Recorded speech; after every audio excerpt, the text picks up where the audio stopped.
جی یہ بہت ہی اچھا کوشچن ہے جی. یہ بڑا ڈائلیما ہے کہ ہم اس فیئر کو کیسے ختم کریں. دیکھیے فیئر کی اپنی ایک سائیکالوجی ہوتی ہے بیسیکلی نا جی.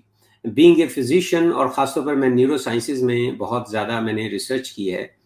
فیئر اللہ کی طرف سے ایسی عطا کردہ نعمت ہے جس کی وجہ سے آدمی فائٹ یا فلائٹ پہ اترتا ہے اور اس میں اس کے جو باقی کیپیبلٹیز ہیں نا جی وہ سسپینڈ ہو جاتی ہیں.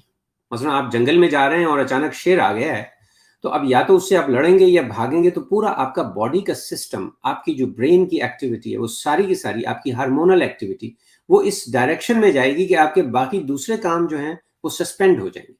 یعنی آپ کی تھنکنگ ایبیلٹی، آپ کے فوکس کرنے کی ایبیلٹی، آپ کی اخلاقی حالت، تو ہر جگہ پر فیئر جو ہے وہ اوور ویلم کر دیتا ہے.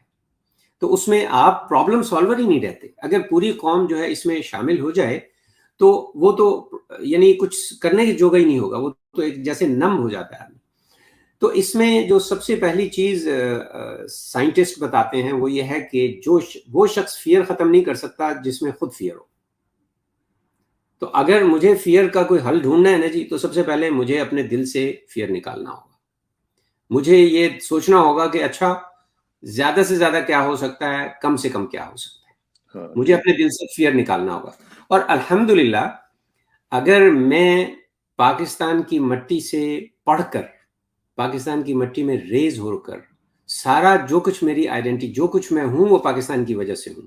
یعنی دیکھیے نا یہاں میڈیکل کالج میں پڑھنے کے لیے آپ کو $500,000 تو خرچ کرنا پڑتا ہے اور پھر اس کے بعد پتہ نہیں کیا. پاکستان نے ہمیں آلموسٹ فری میں پڑھا دیا اور پاکستان نے ہمیں وہ اسکل دے دی، نام دے دیا. اب اس کے بعد کیا میری ذمہ داری نہیں ہے؟ چھوڑیے اس کو کہ کون کیا کر رہا ہے، یہ تو بات کی بات ہے. اس میں تو اصل ایشو یہ ہے کہ کیا میری ذمہ داری نہیں ہے؟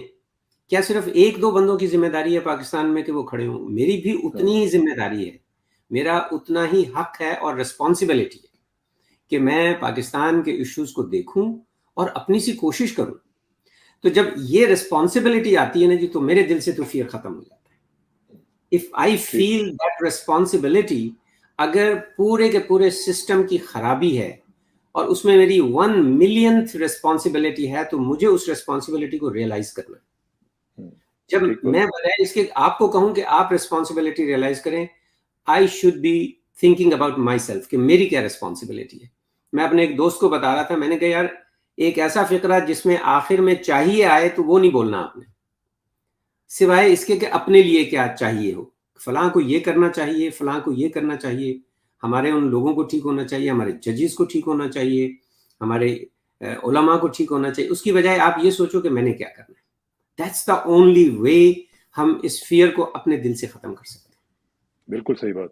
اچھا یہ جو فیئر ہے اسی کو ختم کرنے کے لیے آپ نے جو ابھی آپ نے ایکشن کی بھی بات کی تھی اور اس میں جو معاملات ہیں، ایک تو یہ ہے کہ ہم کئی دفعہ دیکھتے ہیں کہ ایک ایکٹیو ریزسٹنس ہوتی ہے، ایک پیسیو ریزسٹنس بھی ہوتی ہے.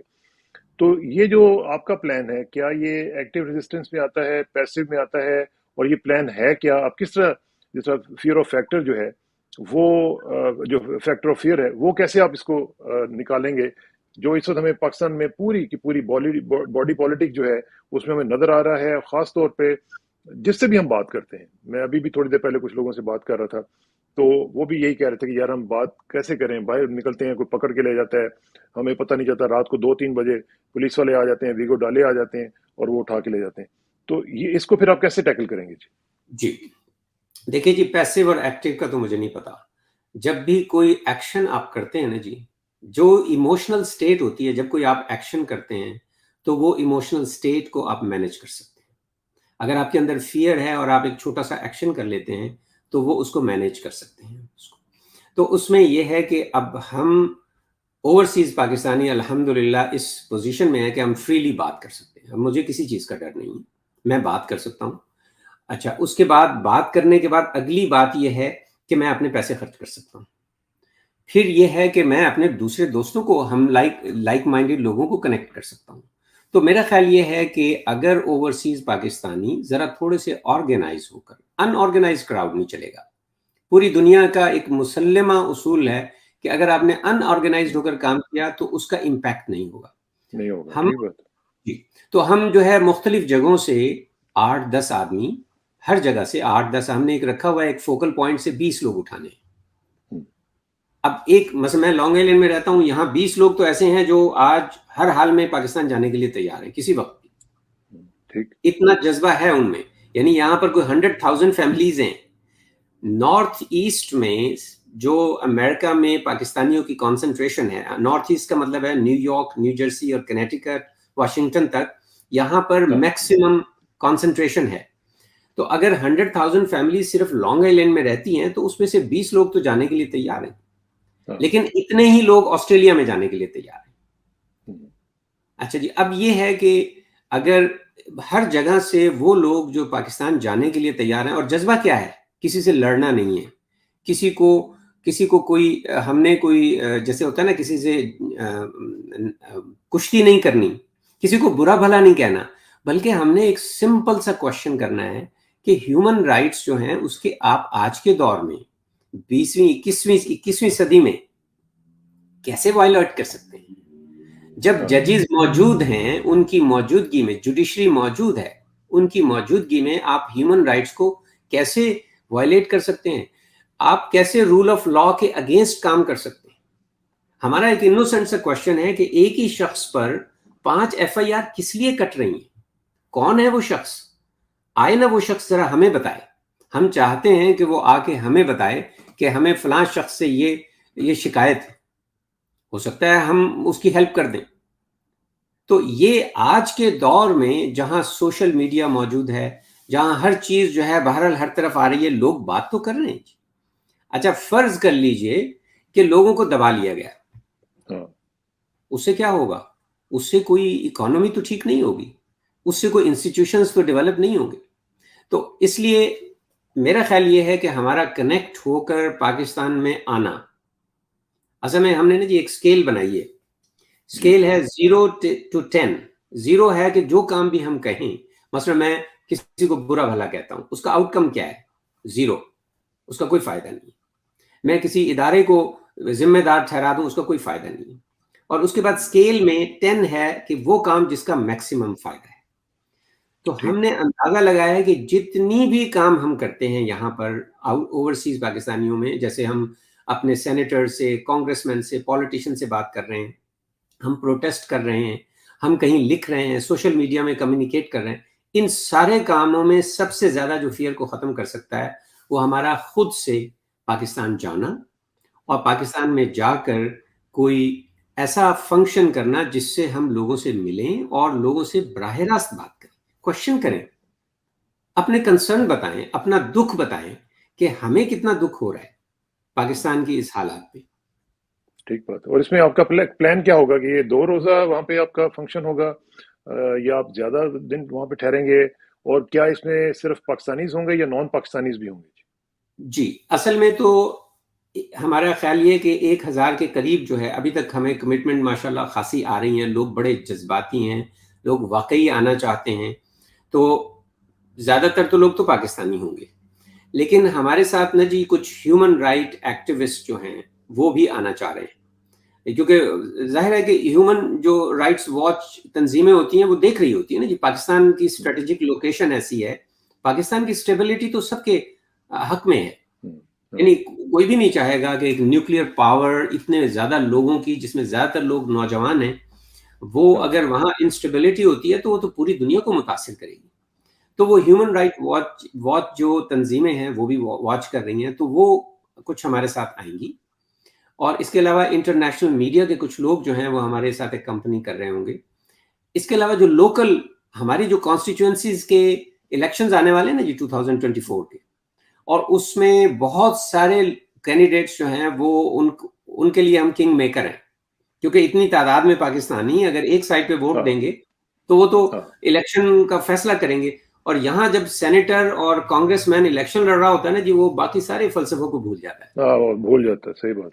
کیونکہ اگر اس نے جیتنا نہیں ہے تو پھر وہ آؤٹ آف دا گیم ہے. تو اس وقت تو وہ ہر چیز کر لیں گے جب انٹرنیشنل میڈیا کی ساری نظریں ہم پر لگی ہوں گی, اور ہم پاکستان میں ہیومن رائٹس پر کنونشن کر رہے ہوں گے, جس میں ہم ہر ایک کو دعوت دیں گے کہ آئیں آپ ذرا ہمیں ایکسپلین کریں, صحافیوں کو, ججز کو, بار کو, ہم جو ہے اداروں کو کہیں گے کہ آئیں آپ ذرا ہمیں بتائیں کہ کس کا کیا مطلب ہوتا کیا وجہ ہے، ہے؟ ہیومن رائٹس کو آپ کیسے وائلیٹ کر سکتے ہاں، ہیں؟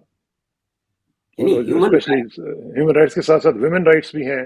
پھر ڈسیبلٹی کے بھی دیکھیں نا، جو ہمارے کئی لوگوں کو جو ڈسیبل تھے، ایک خاتون جو جس طریقے سے اس کو اٹھا کے پھینکا گیا، اور پھر ذلے شاہ کا بھی ایک واقعہ ہوا، جو کووننٹ آف ڈسیبل ہے، یہ بھی ایک یو این کے چارٹر کے اندر آتا ہے، تو اس کو بھی میرا خیال ہے دیکھنا چاہیے. دیکھیے جی، آج کے دور میں اگر آپ نے کسی قوم کی سویلائزیشن کو دیکھنا ہو نا جی، تو چند کرائٹیریا ہیں بڑے کلیئر. وہ اپنے ڈسیبل اور کمزور لوگوں کے ساتھ کیا کرتی ہے. یہاں پر آپ کوئی گھر، میں نے ایک چھوٹا سا آفس بنایا ہے، اگر اس میں ڈسیبلٹی کے لیے میں سلوپ نہیں بناتا نا تو منظوری نہیں ملے گی مجھے. اگر میں نے کوئی ایسا دروازہ بنا دیا جس میں سے ویل چیئر نہیں گزر سکتی، تو میرا پورا آفس جو کہ ٹاؤن کو بزنس دے گا، جو بہت سارے لوگوں کا کیئر کرے گا، مجھے اجازت نہیں مل سکتی. ڈسیبلٹی کو تو اتنی زیادہ ڈسیبلٹی، بچے، خواتین اور ایلڈرلی لوگ، ان کے متعلق تو یہ ہمیں بتایا گیا ہے، یہاں پر ہماری ٹریننگ ہے کہ ہم ان کا ابیوز سنیں تو فوراً اسٹیٹ کو بتائیں. ہاں، اسٹیٹ ان کی ریسپانسبلٹی لیتی ہے. جو صحیح کمزور بات. سیکشن، بیسیکلی اسٹیٹ کا اور کیا فنکشن ہاں، ہے، صحیح بات. جوان آدمی تو اپنے لیے کام کر لیتا ہے. تو کر لیتا. یہ چیزیں تو جی ان کا کوئی جسٹیفیکیشن نہیں ہے.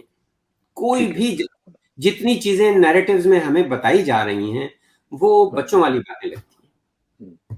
اچھا، یہ بتائیے گا کہ لاجسٹکس کا بھی ایک بہت بڑا ایشو ہوگا، کیونکہ اگر 1,000 لوگوں کو وہاں پہ آپ نے لے کے جانا ہے، وہاں پہ ان کو ٹھہرانا، ان کا بندوبست کرنا، پھر اس کی ظاہر ہے کاسٹ وغیرہ بھی ہوگی، تو یہ کس طرح ہوگا؟ اس کا بھی ذرا تھوڑا سا ہمیں بتائیں، اور کون بیئر کرے گا جی یہ سارا کچھ؟ جی، اصل میں جی الحمدللہ Pakistani all over the country, خاص طور پر ڈیولپڈ کنٹریز میں بڑے ویل آف ہے. یہاں ایک اوبر ڈرائیور بھی جو ہے وہ انف ہوں، کما لیتا ہے. اور چونکہ اب لوگ ڈر کے مارے پاکستان میں اپنے ریمیٹنسز نہیں بھیج رہے، ہوں، اور تقریباً ہر دوسرا آدمی جو ہے پاکستان میں سال میں ایک دفعہ تو جاتا ہی ہے، ہاں، اپنے ذاتی غرض سے تو جاتا ہی ہے، تو یہ اس کا سال کا ٹور ہو جائے گا. تو ہر آدمی اپنے پیسے خود خرچ کرے گا. کچھ لوگ ایسے ہوں گے جن کا پارشل، جو اگر وہ پوری طرح نہیں خرچ کر سکتا یا ابھی آیا پاکستان سے دوبارہ جانا چاہ رہا ہے، تو ہم ہوں، دوستوں نے کہا ہے کہ ہم آپ کا جو ہے نا وہ کمپنسیٹ کر دیں گے. اس کے علاوہ ہوں، ذرا تھوڑا سا ہمیں اپنی جو نارمل روٹین ہوتی ہے نا ریکریشن والی، اس سے ہٹنا پڑے گا. ہمیں ذرا سمپل جگہ پہ بھی ہو سکتا ہے رہنا پڑ جائے. ہاں، ضروری نہیں کہ ہم پی سی میں ہی جا کے ٹھہریں. تو میرا نہیں خیال کہ پاکستان کی زمین پہ ہم کہیں بھی رہ سکتے ہیں جی، کہیں بھی رہ الحمدللہ. سکتے ہیں. ہاں. دیکھیں محبت جو ہے نا جی وہ آپ سے ہر کچھ کروا لیتی ہے. میں جو لوگوں میں ہوں، جذبہ دیکھ رہا ہوں ہوں، گراس روٹ لیول پر، میں نے ایسا پچھلے 30 سالوں میں پاکستانی کمیونٹی کے ساتھ میں مسلسل کام کر رہا ہوں جی، پچھلے 20-25 سالوں سے. میں یہاں کی ماشاء ایک بہت بڑی مسجد جو لانگ آئیلینڈ کی سب سے بڑی مسجد ہے اس کا پریزیڈنٹ ہوں، اور اللہ. لوگوں کے ساتھ کمیونٹی کے ساتھ ہمارا کام رہتا ہے. پھر ایز اے فزیشین آپ کے ساتھ جب کسی کو، میں پین ڈاکٹر ہوں، تو آپ کو پتا ہے کہ ہمارے یہاں پین تو تقریباً ہر دوسرے بندے کو ہوتی ہے، اور اگر اس کو نہیں ہوتی بالکل. تو اس کے گھر میں ابا جی کو ہوتی ہے. تو ہوں، لوگوں کے ساتھ کام کرتے ہوئے میں نے کبھی اس طرح اوورسیز پاکستانیوں میں کنسرن، غصہ، فرسٹریشن اتنی زیادہ نہیں دیکھی. ٹھیک بات. اور یہ بہت بڑا لاس ہوگا کہ اس انرجی کو جو اس وقت پاکستانیوں میں پایا جاتا ہے اس کو ہم چینل نہ کر سکیں، ہوں، ہم ان سے صحیح فائدہ بات. نہ اٹھا سکیں. فائدہ کیا ہے؟ پاکستان کی اکنامکس کے لیے یہ اوورسیز پاکستانی ایک وائٹل کردار ادا کر سکتے ہیں، لیکن ان کو نظر تو آئے، ان کو ہاں، نظر تو آئے کہ کوئی اسٹیبلٹی ہے، ان کو نظر تو آئے کہ یہ بیسک چیزیں جن کو ساری دنیا مان چکی، اسٹیبلش کر چکی ہے. These have become the common values of human beings: human rights, rule of law, constitution. صحیح بات. اچھا ڈاکٹر صاحب، آخر میں صرف یہ مجھے بتائیں کہ ظاہر ہے کہ جو حالات اس وقت نظر آ رہے ہیں، اور جس طریقے سے پاکستان میں اس وقت ایک اندھیری رات چھائی ہوئی ہے، کوئی اگر انٹورڈ انسیڈنٹ ہوتا ہے آپ کے ساتھ یا آپ کے گروپ کے ساتھ، تو اس کے لیے آپ مینٹلی پریپیئرڈ ہوں گے؟ دیکھیے جی بالکل مینٹلی پریپیئرڈ ہوں گے، ہمیں پریپیئر ہونا چاہیے. دیکھیں چونکہ میں نے اس تحریک کو دوستوں نے مل کے کیا ہے تو یہ ہماری ریسپانسبلٹی بنتی ہے. وہ لوگ جو ہمارے ساتھ جا رہے ہیں صرف اپنی بات نہیں ہے، اب لوگوں کی بات ہے. جو لیڈرشپ ہوتی ہے وہ اصل میں یہی ہوتی ہے کہ لوگوں کی صلاحیتوں کو سامنے لایا جائے اور لوگوں کا خیال رکھا جائے.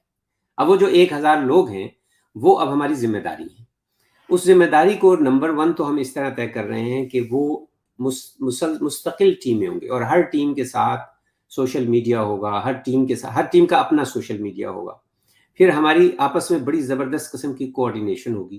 اس کے علاوہ ہمارا ہر آدمی جو آ رہا ہے اس کے پیرالل ایک آدمی ان ملکوں میں 24 آورز اس کو مانیٹر کر رہا ہوگا، اور جو یہاں کانگریس مین اور سینیٹرز ہیں اور انٹرنیشنل میڈیا ہے ان کے ساتھ آلریڈی ہم پوری طرح ان کو بتا کے جائیں گے کہ دیکھو ہم جا رہے ہیں اور اچھے ارادے کے ساتھ جا رہے ہیں، کوئی خدا نہ خواستہ ہمارا کوئی یعنی ہم نے کیا کرنا ہے، ہم نے تو آج تک شاید ہمارے ان دوستوں نے کبھی کوئی مکھی نہیں ماری، اور جب کبھی کسی کے ساتھ شاید روڈنس سے بات نہ کی ہو۔ یہ اتنے پروفیشنل اور سمپل سے لوگ ہیں، انہوں نے کسی کا کیا بگاڑنا ہے۔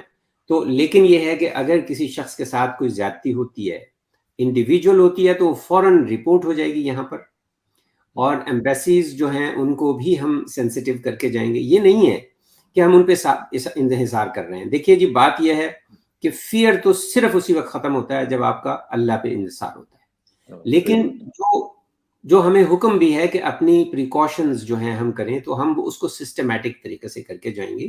اور ہمارا چونکہ اوپن ہارٹ ہے، ہمارا جو کنسرن ہے، میرا خیال یہ ہے کہ جذبے کی جو صحیح ڈائریکشن ہوتی ہے نا جی، جیسے روشنی ہوتی ہے نا جی، آپ نے اندھیرے کی بات کی، تو اندھیرے کو تو صرف روشنی ختم کرتی ہے، بے شک بے شک، اس کو برا بھلا کہنے کا کوئی خاص فائدہ نہیں ہوتا۔ تو اس کی ڈیٹس وغیرہ فائنل ہو گئی ہیں؟ پھر آپ نے جولائی میں پہنچنا ہے جی وہاں پہ؟ جی انشاءاللہ جی، ہم مڈ جولائی کا پروگرام بنا رہے ہیں انشاءاللہ۔ تو اس میں ابھی جو لاجسٹکس ہیں اس پہ ہماری ٹیمیں لگی ہوئی ہیں۔